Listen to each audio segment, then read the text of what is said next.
Welcome, folks. Today's episode introduces Sue Polo and Christopher Duncan, both of whom were a part of my trailer back in the day, and both of whom never worked together, and both of whom had not met each other until today. So here we go.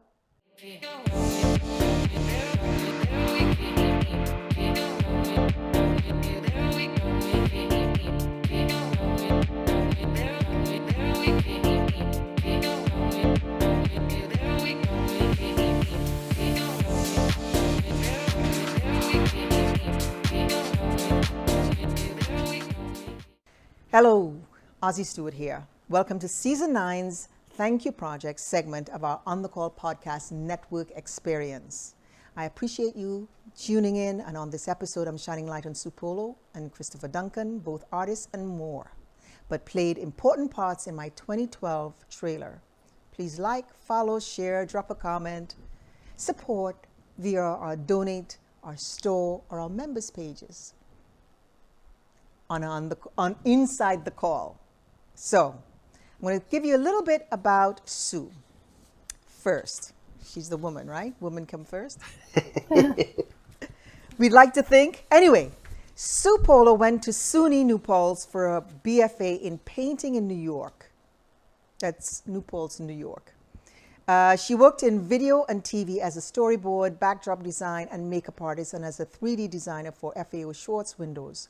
She worked for the last 8 years as a graphic production designer at Kind. You know that company. Sue's passion for set design and community work began in high school, where she helped create dramas, comedies, and children's plays that were taken to middle schools and nursing homes in neighboring towns. She's an artist,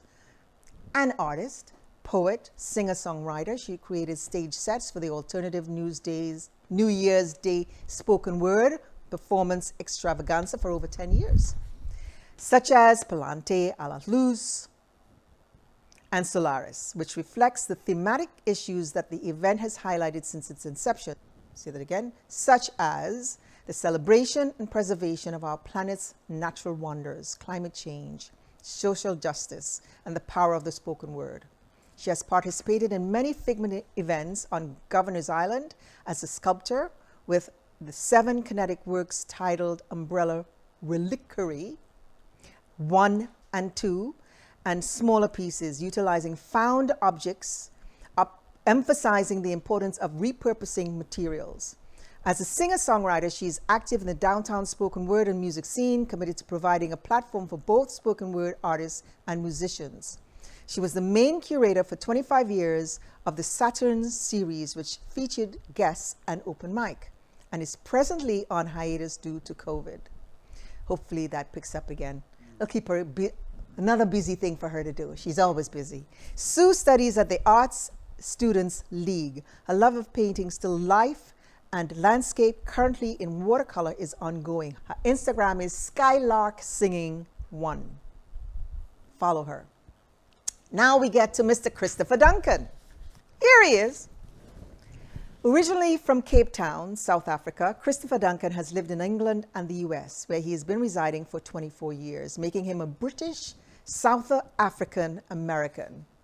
Christopher is a multi-talented entertainment professional who graduated from the Neighborhood Playhouse School of Theater in 2006.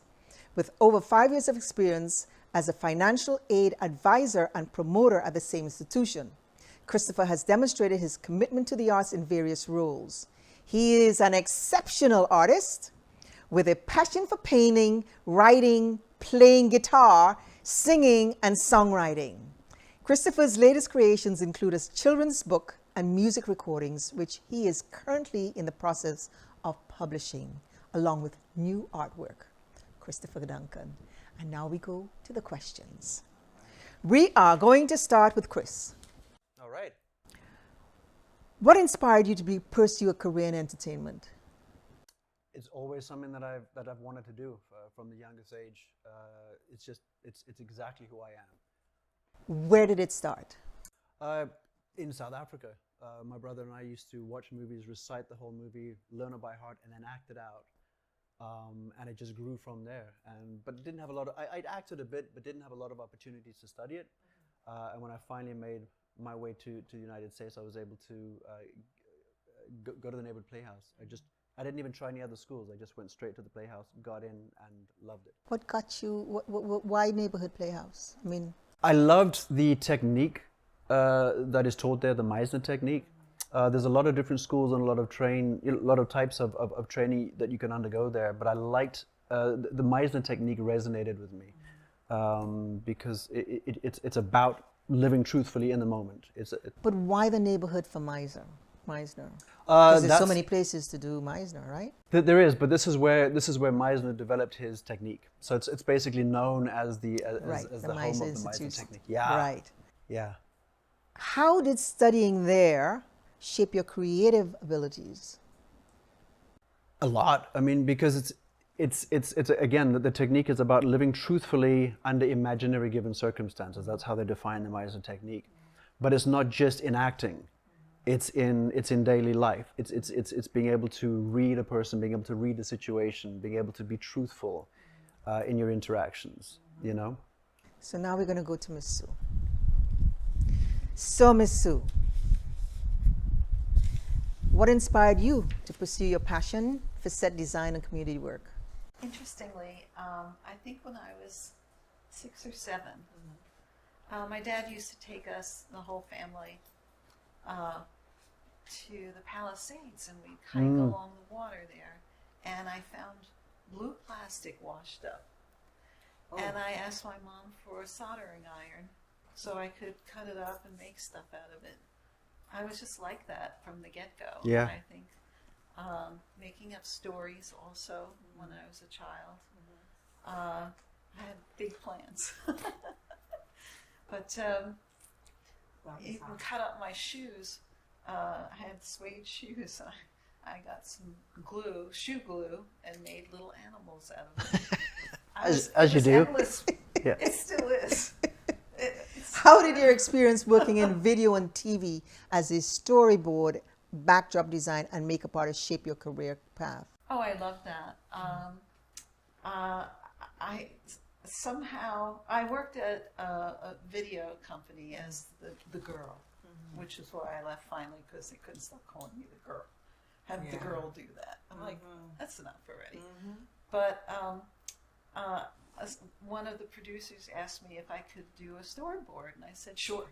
So it required working all night long most of the time. You would get something at the last minute, and it would be 8 or 20 frames. I didn't feel like I was the best at drawing stuff, but I got some really good, interesting storyboards done, and it was good pay. That's an incentive. Yeah.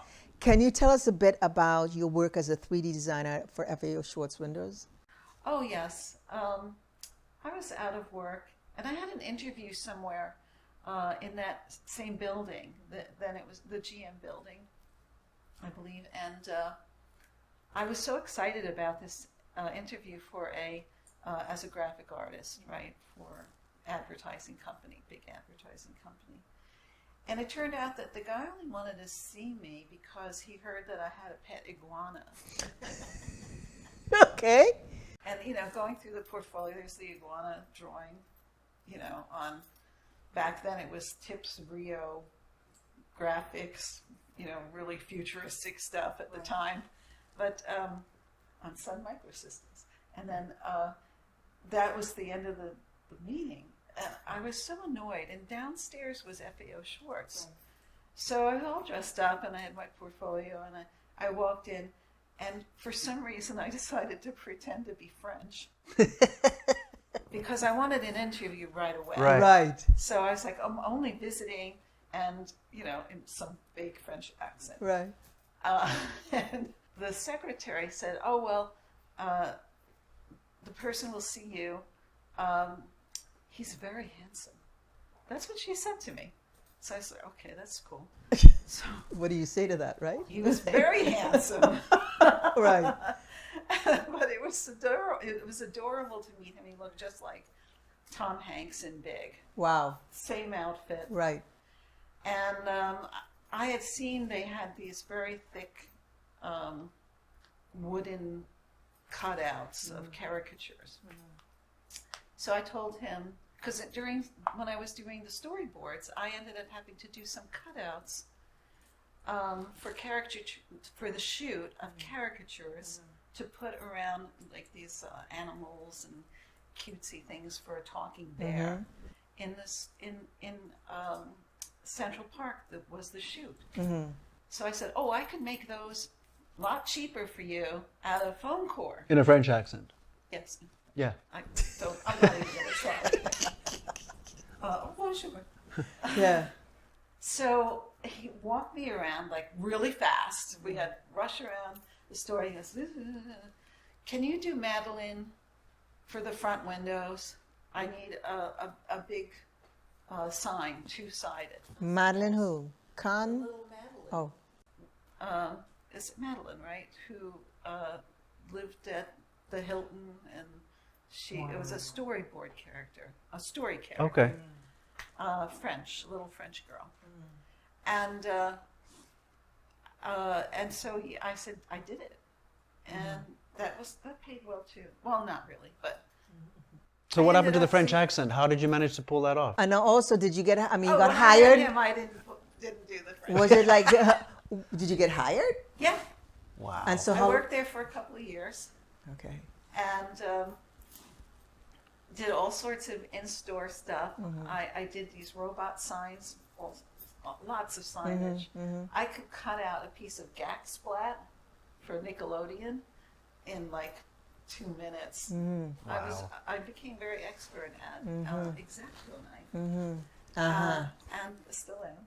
And it was just the most fun job that I ever had. So what motivated you, Chris, to become a financial aid advisor and promoter at the Playhouse?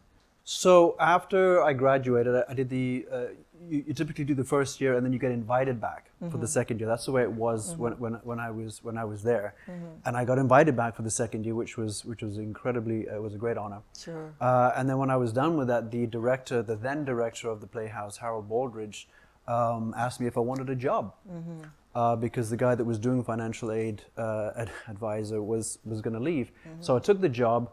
And I worked there for about a good 5 years. I was really passionate I was really good at getting students into the school that would come in, and part of my job then expanded to being, promoting the school, Right. an ambassador for the school, Right. doing interviews, showing people around the school, Right. and getting really jazzed about, the Playhouse, Right. and because of my experience there. Right.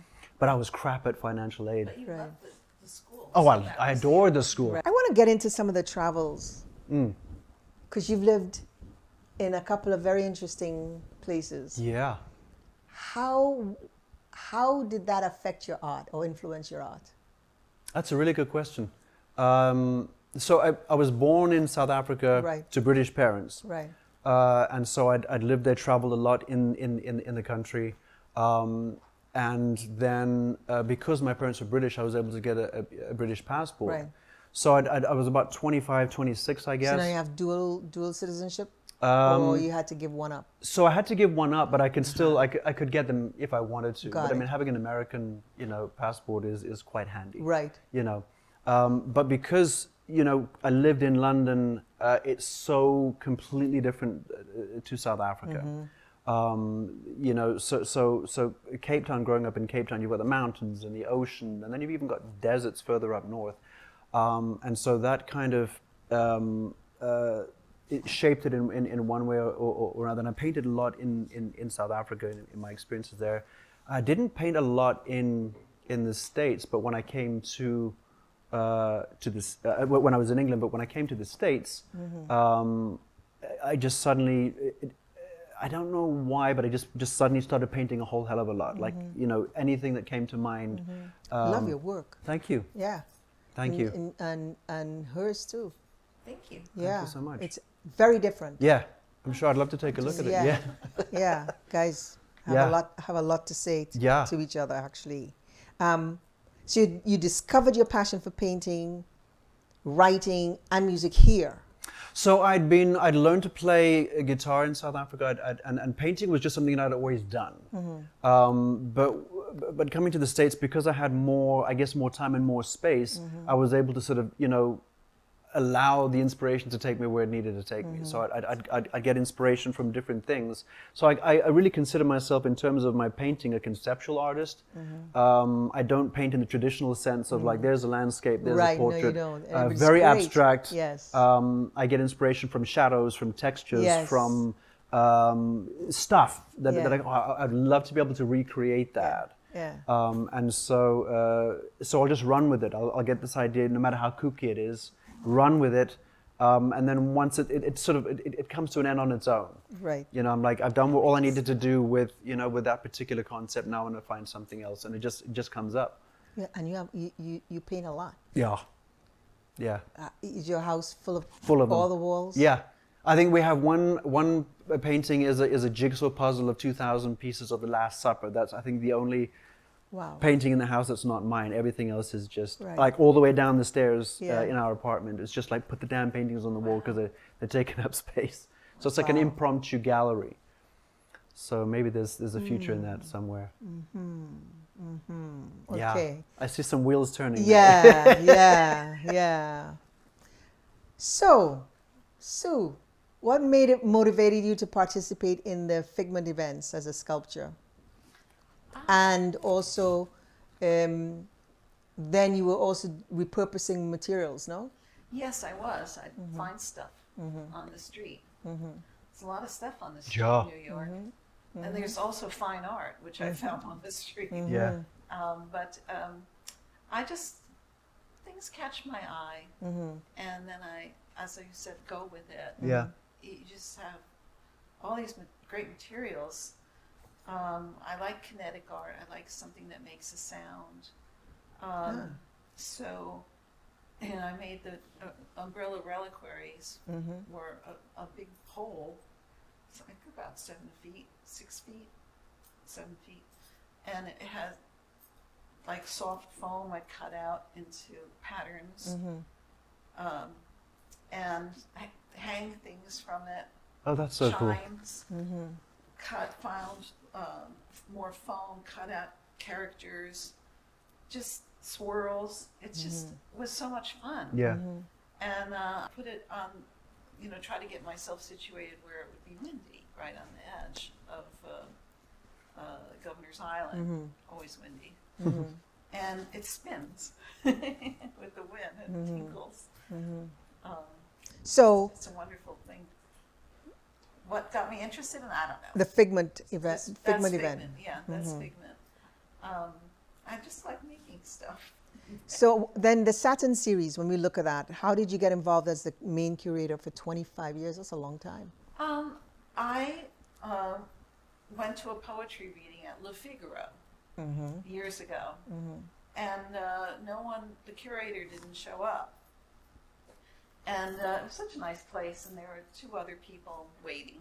So we all sat together and read to each other. And we all liked each other's work, and we decided to meet the next Monday night. It was a Monday night. And we did that for a few weeks, and then we decided to open it up to the universe. Right. And we created Saturn, which one of the women, Winslow, was in astrology. Okay.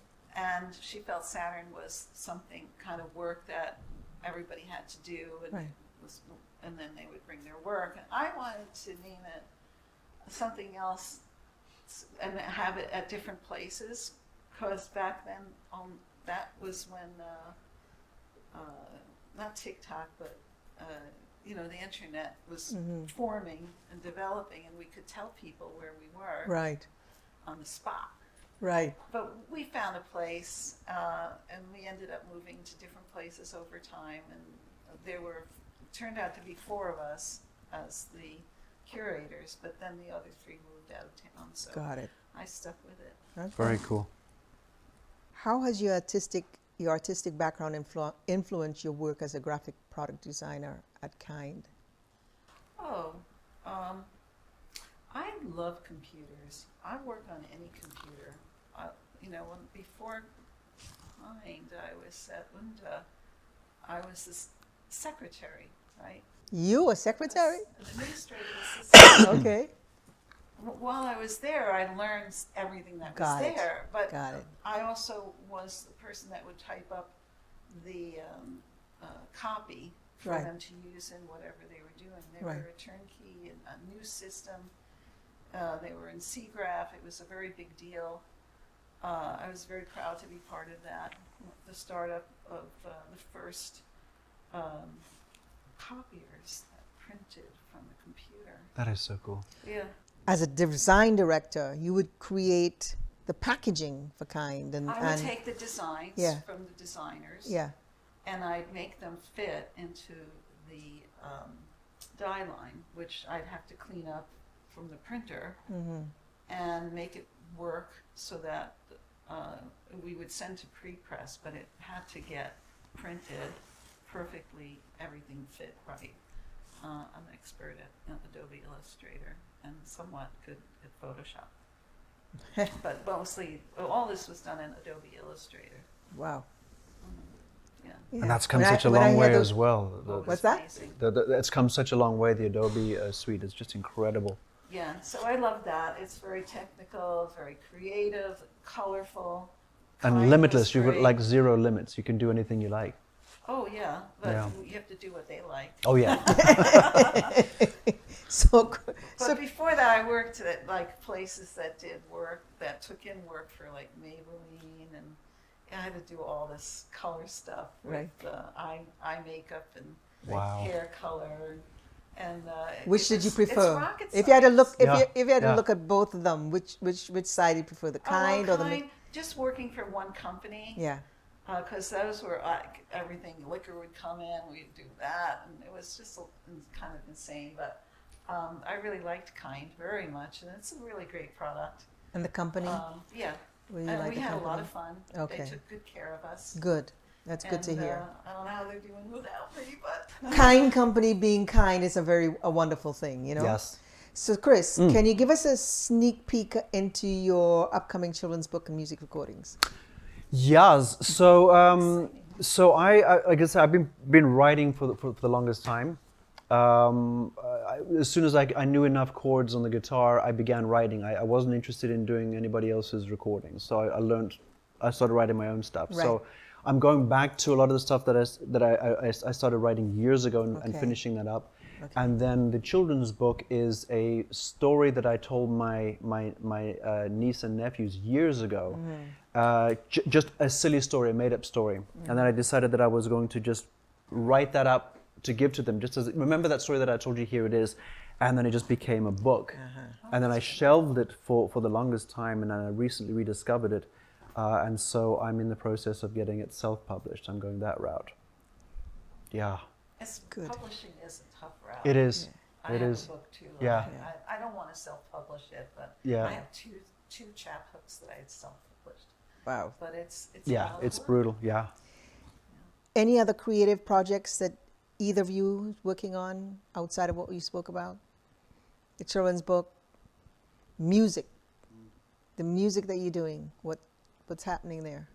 So it's I can't believe you guys didn't bring a guitar. I was in my mind. I was Ask in my mind. I was thinking she was going to present a guitar. I was like, could you play us something?